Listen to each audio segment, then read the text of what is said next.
Eu estou então em Isaías capítulo 55 e leio a partir do versículo 6. Você pode me acompanhar aí em sua casa a partir do versículo 6 e nós iremos até o versículo 13. O nosso tema de hoje é Buscando o Senhor. Vamos ler então a palavra do nosso Deus? Isaías 55, 6. Diz assim o texto sagrado: Buscai o Senhor enquanto se pode achar, invocai-o enquanto está perto. Deixe o perverso o seu caminho, o iníquo os seus pensamentos. Converta-se ao Senhor, que se compadecerá dele, e volte-se para o nosso Deus, porque é rico em perdoar. Porque os meus pensamentos não são os vossos pensamentos, nem os vossos caminhos são os meus caminhos, diz o Senhor. Porque assim como os céus são mais altos do que a terra, assim são os meus caminhos mais altos do que os vossos caminhos, e os meus pensamentos mais altos do que os vossos pensamentos. Porque assim como descem a chuva e a neve dos céus, e para lá não tornam, sem primeiro reguem a terra e a fecundem e a façam brotar para dar semente ao semeador e pão ao que come, assim será a palavra que sair da minha boca. Não voltará para mim vazia, mas fará o que me apraz e prosperará naquilo para o que a designei. Saireis com alegria e em paz sereis guiados. Os montes e os outeiros romperão em cânticos diante de vós, e todas as árvores do campo baterão palmas. Em lugar do espinheiro crescerá o cipreste, e em lugar da sarça crescerá a murta. E será isto para a glória do Senhor e memorial eterno que jamais será extinto. Vamos orar? Senhor nosso Deus e nosso Pai, diante da Tua palavra, nós oramos mais uma vez que o Senhor fale ao nosso coração. Oramos agradecidos em nome de Jesus. Amém. Buscando o Senhor. Nós estamos diante desse texto, e esse texto, ele é basicamente uma exortação, mas nós lemos a partir do versículo 6, onde nós temos a segunda parte dessa exortação. Na primeira parte, o texto vai falar a respeito da graça de Deus. O texto vai falar a respeito do convite de Deus. A todos vós que tendes sedes, todos vós que desejam vir às águas, a todos vocês que não têm dinheiro, então vocês vão comprar sem dinheiro, ou seja, Deus falando e Deus convidando a sua nação, o seu povo, a chegar-se até Ele, porque Ele é o Deus de toda a graça. Então, a primeira parte vai falar a respeito da graça de Deus, e aqui basicamente nós temos uma exortação e um convite solene para o povo ouvir as orientações de Deus, os mandamentos de Deus, tudo aquilo que o Senhor estava preparando para o seu povo. Então, se na primeira parte nós temos uma exortação, a ênfase agora recai na graça de Deus, e a ênfase nessa segunda parte se recai basicamente em buscar o Senhor. Então, se esse povo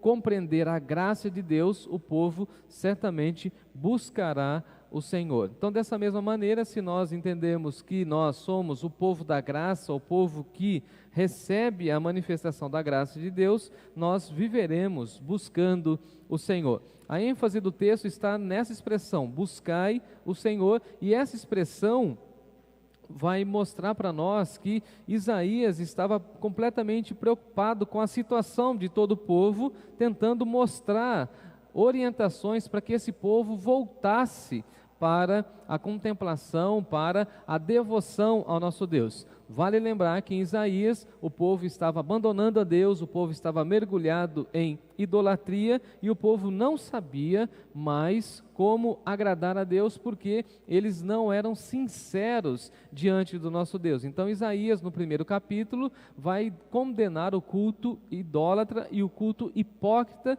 daquele povo. Então, basicamente, Isaías está chamando o povo: busquem ao Senhor enquanto se pode achar, invoque-o enquanto Ele está perto. Então, nós devemos buscar ao Senhor por conta da sua companhia, nós devemos buscar o Senhor para desfrutarmos dos seus conselhos, nós devemos buscar o Senhor para gozar da salvação e da comunhão com o nosso Senhor, precisamos buscar o Senhor para honrá-lo, para servi-lo, para confiar a nossa vida a Ele. Então, por que nós buscamos ao Senhor? Porque enquanto estamos buscando ao Senhor, nós entregamos a nossa vida ao Senhor. E essa busca pelo Senhor passa pela invocação. Isso é muito importante, porque o Novo Testamento vai dizer para nós que todo aquele que invocar o nome do Senhor será salvo. Então veja que, enquanto nós vamos buscando a Deus, nós aprendemos essa outra expressão, esse outro verbo, invocar, que tem o sentido de clamar, de pedir socorro e pedir salvação na nossa direção. Então Isaías está falando o seguinte: nós precisamos buscar o Senhor,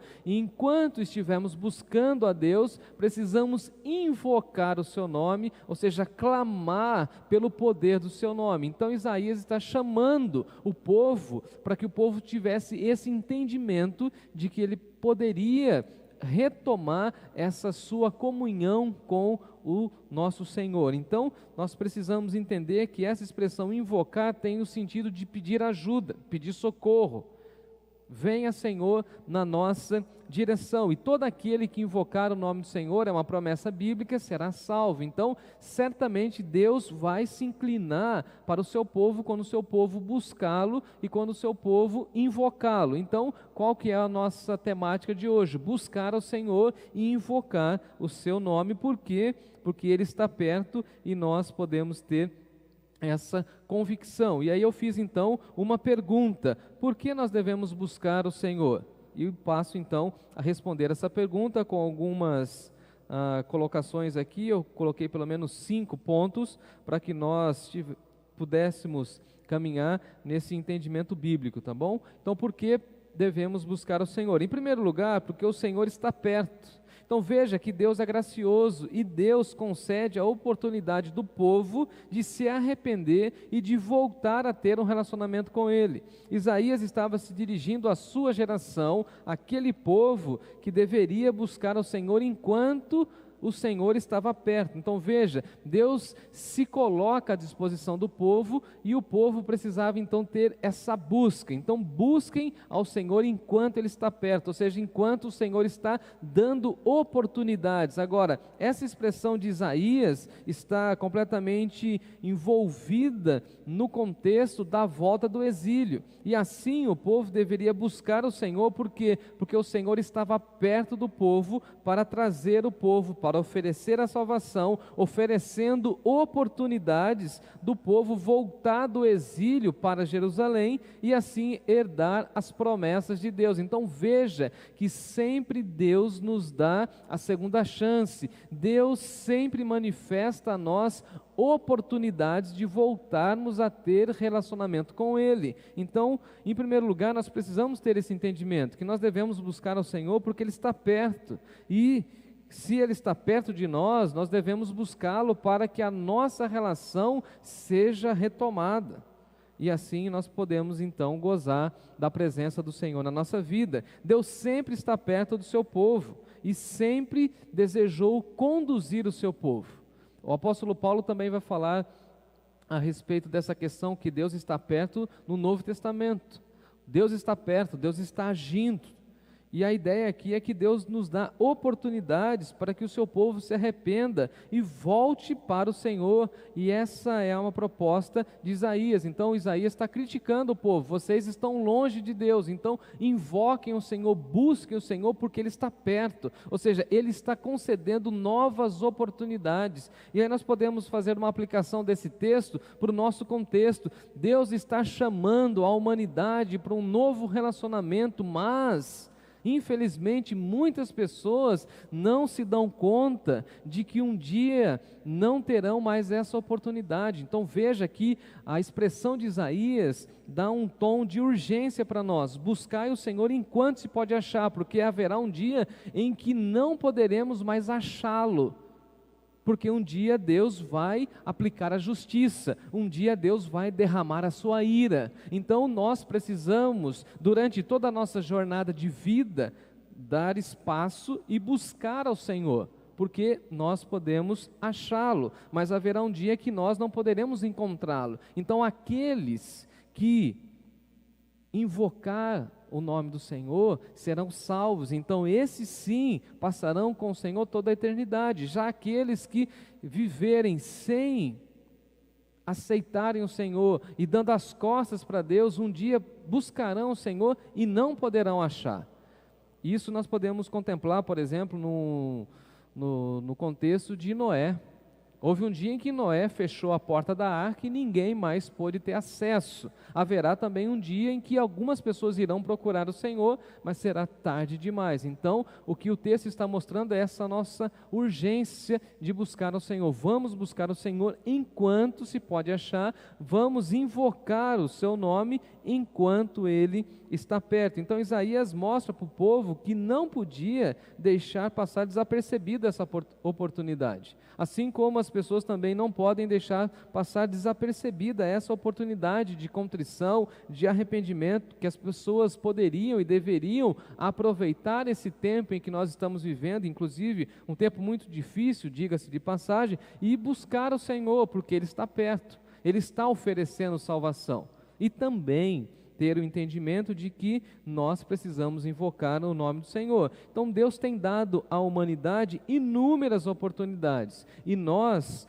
temos tido inúmeras oportunidades de arrependimento, de restauração da nossa relação com o nosso Senhor. Então precisamos entender isso. Deus está perto, mas nós precisamos aproveitar as oportunidades. Em segundo lugar, nós devemos buscar o Senhor porque o Senhor é rico em perdoar.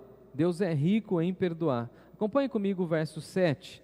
Deixe o perverso o seu caminho, o iníquo os seus pensamentos. Então Isaías coloca o seguinte: nós devemos buscar o Senhor porque ao buscar o Senhor nós vamos passar por um processo de conversão.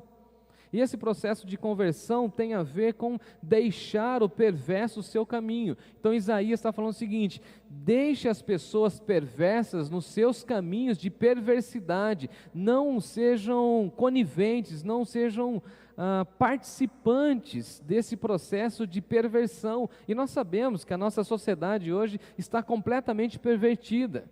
E nós precisamos deixar o perverso, não andar com o perverso, não ouvir coisas pervertidas, não buscar coisas pervertidas. Deixe o perverso dentro do seu caminho, deixe ele caminhar por esse caminho, porque ele optou por isso, ele deseja esse caminho de perversidade. O que você precisa fazer? Você precisa se converter e deixe também o iníquo os seus pensamentos. Então veja que interessante, ele fala de caminho.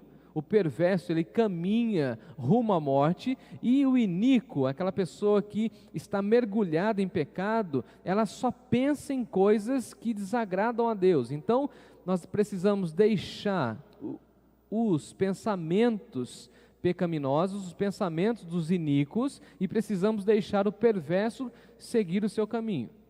Está chegando aí mais uma oportunidade do carnaval e nós veremos mais uma vez a perversidade. O que Isaías está nos ensinando é o seguinte: vamos concentrar no perdão de Deus, e quem quiser caminhar na perversidade, que fique na perversidade. Quem quiser ficar pensando em pecados, que fiquem pensando em pecados. Mas nós precisamos passar pelo processo de conversão. Olha o que ele fala. Versículo 7, deixe o perverso o seu caminho e o iníquo os seus pensamentos, e vocês convertam-se ao Senhor, e ao se converter ao Senhor, Ele se compadecerá do seu povo. Então veja que interessante, a ideia aqui é de conversão, porque Deus é rico em perdoar. Sendo rico em perdoar, Ele deseja que nós passemos por esse processo da conversão. E o que significa conversão? Conversão significa uma volta geral, ou seja, nós estamos andando por um caminho que não agrada a Deus e nós damos meia volta, ou seja, nós voltamos para Deus, nós regressamos para o nosso Criador. E por isso o texto vai falar o seguinte: nós devemos buscar ao Senhor porque Ele é rico em perdoar. Há perdão, a misericórdia, a graça àqueles que se convertem, aqueles que mudam de rota, aqueles que saem do caminho da maldade e agora trilham o caminho da bondade, aqueles que saem do caminho da morte e vêm para o caminho da vida. Então o processo de conversão é dar meia volta, é voltar ao caminho original, correto, ou seja, é voltar para os braços de Deus. E Isaías está dizendo para nós que o povo deveria se arrepender e voltar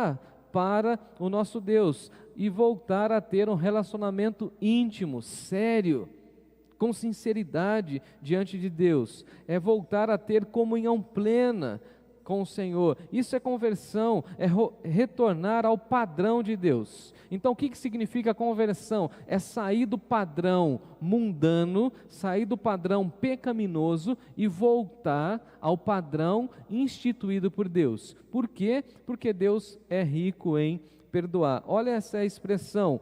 Nós precisamos passar pelo processo de conversão, porque quando nós passamos por esse processo de conversão, damos meia volta, voltamos para o Senhor, Ele se compadece da nossa vida. Então o nosso Deus, Ele é rico em compaixão, e a expressão de Isaías é que Ele é rico em perdoar.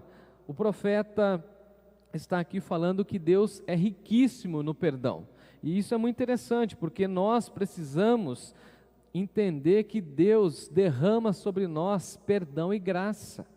Deus é extremamente rico em perdão, e isso impacta a nossa vida, porque às vezes nós pensamos que os nossos pecados não têm perdão, ou praticamos alguma coisa, ou pensamos em alguma coisa, ou temos alguma coisa do nosso passado, que algumas pessoas falam assim, mas será que isso tem perdão? E nós precisamos sempre lembrar as pessoas, que as pessoas devem buscar o Senhor. Por quê? Porque o nosso Deus é rico em perdoar. Deus é riquíssimo no perdão, ou seja, Deus tem perdão para todo tipo de pecado, e Deus vai nos perdoar se nós nos arrependemos e se nós passarmos por esse processo de conversão e de volta, de retorno até a presença do nosso Deus. Então, por que nós devemos buscar o Senhor? Porque Ele é rico em perdão. Em um tempo onde as pessoas ficam falando a respeito da riqueza financeira de Deus, que Deus é dono da prata e do ouro, que é verdade, é bíblico, a Bíblia também fala que Deus é rico em perdoar. Então, ao invés de buscarmos prosperidade financeira, deveríamos pensar e orar para que Deus derrame sobre nós perdão e graça. Ele é rico em perdão e graça, e o que mais precisamos é de perdão e graça.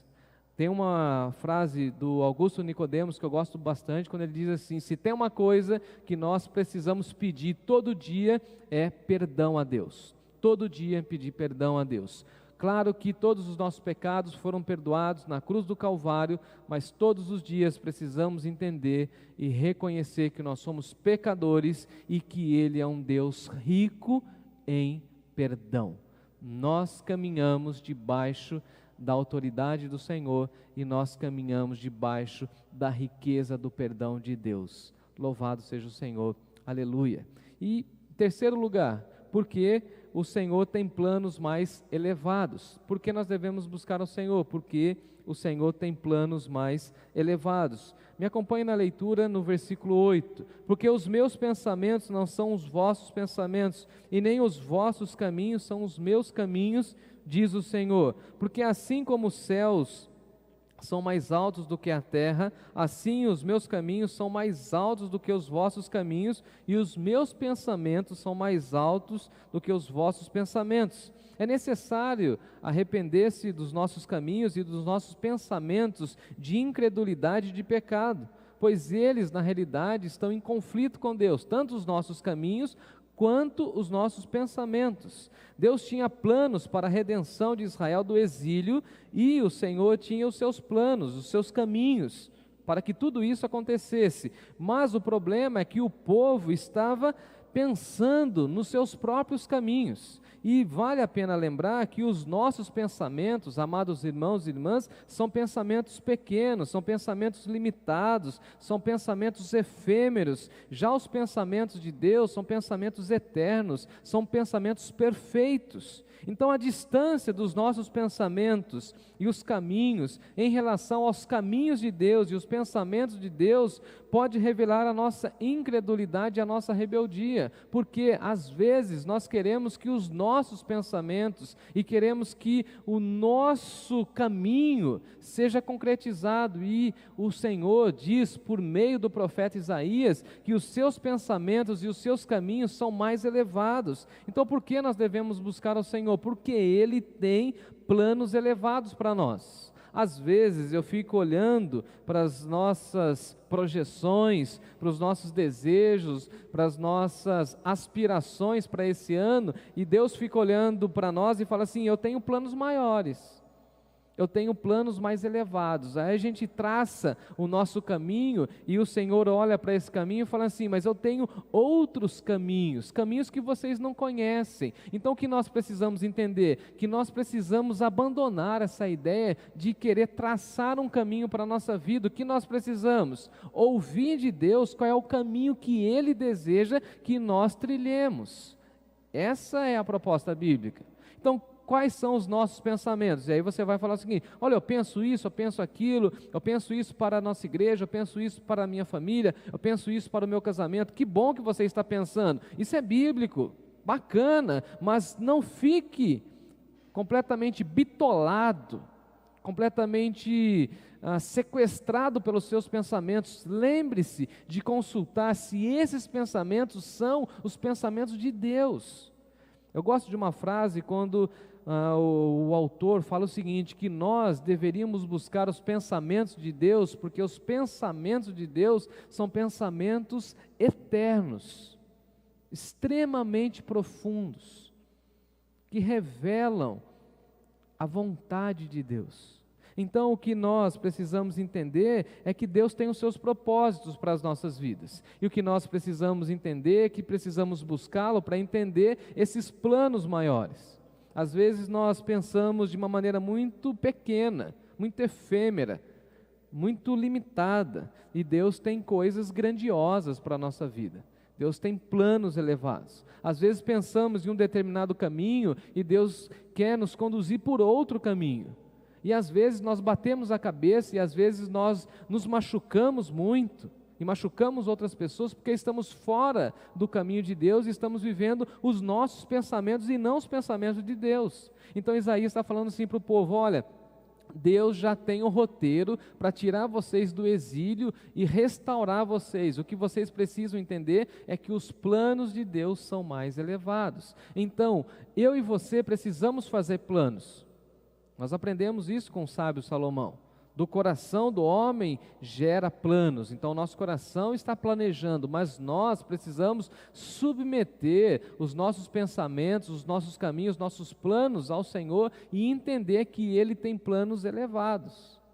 Por exemplo, Davi queria ficar a vida inteira cuidando do rebanho, mas Deus tinha um plano elevado na vida dele. Deus tirou ele lá daquele contexto de pastoreio das ovelhas e o conduz ao reinado. Nós acompanhamos vários outros exemplos bíblicos que Deus mostra que tem planos elevados. Eu gosto inclusive de um hino do HCC, quando ele diz assim: não são os meus descaminhos, mas os caminhos seus, que eu reflita e proclame ao mundo e aos meus amigos que só vivo segundo a vontade de Deus. Não os meus descaminhos, mas os caminhos de Deus. Não os meus pensamentos, mas os pensamentos de Deus. Não os meus desejos, mas os desejos de Deus. Então, por que nós devemos buscar o Senhor? Por quê? Porque Ele tem planos mais elevados. Em quarto lugar, porque o Senhor é fiel. Devemos buscar o Senhor, porque Ele é fiel. É interessante que o apóstolo Paulo, escrevendo aos Coríntios, vai dizer que fiel é Deus que nos chama para a comunhão por meio de Jesus. Então veja que nós somos chamados a crer em Deus, porque Ele é fiel. Eu me lembro inclusive que na minha adolescência havia um adesivo que as pessoas colocavam no carro que estava escrito assim: Deus é fiel. Eu sempre ficava olhando aquele adesivo e ficava com vontade de colocar uma vírgula e escrever assim: Deus é fiel, vírgula, e você? Nós sabemos que Deus é fiel e por isso precisamos buscar a Deus. Mas a pergunta é: a fidelidade de Deus não nos constrange a sermos também fiéis? Deveríamos buscar um padrão de fidelidade. Se Deus é fiel, se Ele é o nosso Criador, nós também devemos buscar uma vida de fidelidade. Me acompanhe o versículo 10. Porque assim como descem a chuva e a neve dos céus para lá não tornam, sem primeiro que reguem a terra e a fecundem e a façam brotar, para dar semente ao semeador e pão ao que come, assim será a palavra que sai da minha boca, não voltará para mim vazia, mas fará aquilo que me apraz e prosperará naquilo para o que eu designei. Então Deus é fiel e nós devemos buscá-lo, porque Ele vai mostrar o seu plano fiel em nossa vida. E a prova da fidelidade de Deus é que a chuva, e no caso aqui, a chuva e a neve, rega a terra. Então veja, todas as vezes que está chovendo, particularmente eu lembro muito da fidelidade de Deus. E esse texto é um dos fundamentos para que eu possa pensar dessa maneira. Deus é fiel e o texto diz que Ele envia a chuva, e Ele envia a chuva para regar a terra.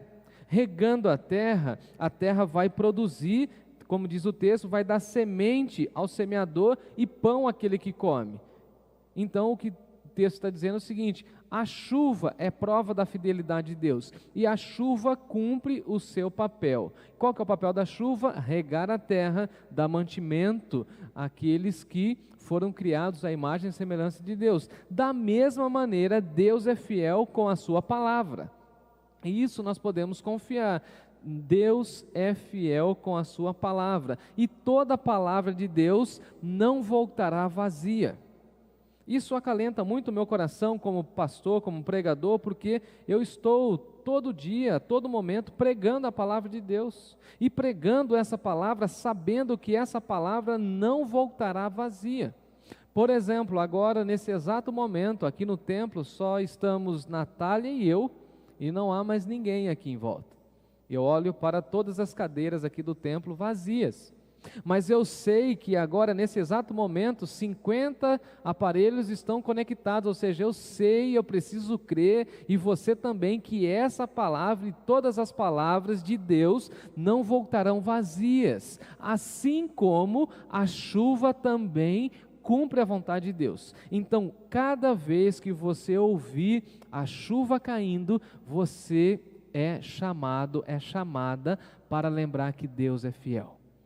A chuva é um símbolo da fidelidade de Deus. Deus está regando a terra. Deus está enviando água para os nossos reservatórios que tanto precisam. Deus está regando a terra para nos dar alimento.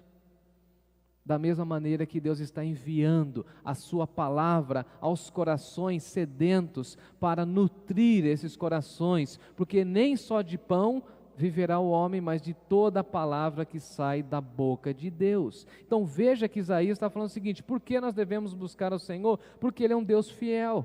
Fiel é Deus que nos chama para viver nessa relação de fidelidade. E quando nós entendemos, irmãos e irmãs, que Ele é fiel, nós descansamos o nosso coração sabendo que Ele vai cuidar da nossa vida. Amém por isso. No início de 2022, que é um ano que teoricamente parece ser um ano conturbado, o que nós precisamos entender é que Deus é fiel, que Deus vai cumprir com as suas promessas, que Deus vai nos sustentar, que Deus vai honrar a nossa vida, que Deus vai nos dar mantimento, e todas as vezes em que chover, nós seremos lembrados que a palavra dele não volta vazia, e cada gota de chuva, e no caso da neve, é um símbolo da fidelidade de Deus. Todas as vezes que começa a chover, meu filho chega para mim e fala assim: ah lá, papai, Deus é fiel. Então por que nós devemos buscar ao Senhor? Porque Ele é fiel. Ele cumpre com a sua palavra. Se Ele disse que nada nos tocaria, nada vai nos tocar. Aqui no texto de Isaías, há uma profecia que diz o seguinte: que nenhuma arma forjada contra nós prosperaria. Nada que alguém tente fazer contra nós terá prosperidade, porque o Senhor é fiel. Nós não padeceremos nessa vida, nós não mendigaremos o pão, porque Ele é fiel. Nós não teremos necessidades que não foram supridas, não, nós não teremos isso, porque Ele vai suprir, porque Ele vai cuidar, porque Ele é fiel. E o que nós precisamos entender é que precisamos buscá-lo enquanto Ele está perto, enquanto Ele está com suas mãos estendidas na nossa direção. Quinto e último lugar, nós devemos buscar o Senhor, porque no Senhor, na presença do Senhor, nós temos alegria e paz. E essa é a minha pergunta: quem não quer alegria e paz? E essa é a promessa bíblica, dá uma olhadinha. Eles estavam ouvindo essa palavra no exílio.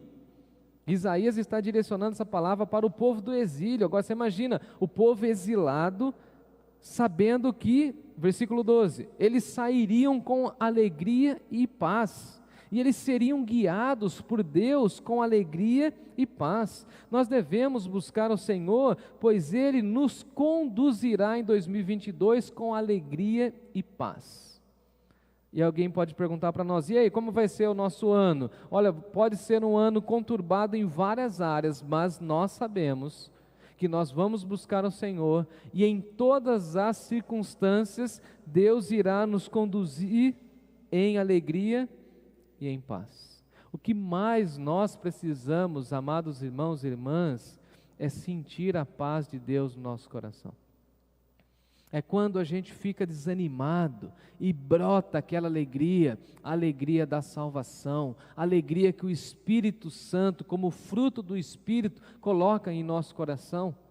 Então Deus vai nos guiar dessa maneira. E por que nós devemos buscar o Senhor? Porque Ele nos conduz em paz e alegria. Nós somos guiados em paz e alegria. Ele usa até uma expressão muito poética, muito bonita, dizendo que os montes e os outeiros romperão em cânticos diante do povo de Deus. Então é como se o texto estivesse falando assim: a natureza vai cantar, os montes irão cantar, todas as árvores do campo baterão palmas, ou seja, toda a natureza vai reconhecer que vocês, povo de Deus, estão andando em alegria e em paz. Então eu caminho para o final pensando em que nós podemos sim caminhar em 2022 com muita tranquilidade, sabendo que o Senhor vai nos guiar com alegria e com a paz, sabendo que Ele é fiel, que Ele tem planos mais elevados, que Ele é rico em perdoar, e que nós podemos buscar ao Senhor enquanto Ele está perto. Tudo isso para redundar no versículo 13, que tudo isso será para a glória do Senhor e será um memorial eterno que jamais será extinto. Busquemos ao Senhor, invoquemos o Senhor, aproveitemos as oportunidades de arrependimento, de reconciliação, de conversão, para que todos nós estejamos no centro da vontade de Deus. Que Deus abençoe sua vida, que Deus abençoe o seu coração, em nome de Jesus. Amém. Amém.